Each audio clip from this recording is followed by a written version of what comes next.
არ დაგავიწყდეს ამ ვიდეოს გაზიარება, რადგან ძალიან ბევრად მიესჭირდება ინფორმაცია, რომელსაც ახლა მოვისმენთ.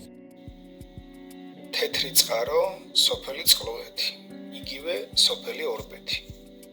ეს მებაღეობა აერთიანებდა ორი სხვადასხვა სამსახურის. სააგარაკე ნაკვეთებს პირველი იყო საქალაქო შენსახ პროექტი და მეორე პუშკინის იგივე პედაგოგიური, იგივე ილიას სახელმწიფო ინსტიტუტის მებაღეობის ნაკვეთებს. ჯამში გაცემული იყო 150-მდე სააგარაკე ნაკვეთი და მათი უდიდესი ნაწილი დღემდე არის დაურეგისტრირებელი.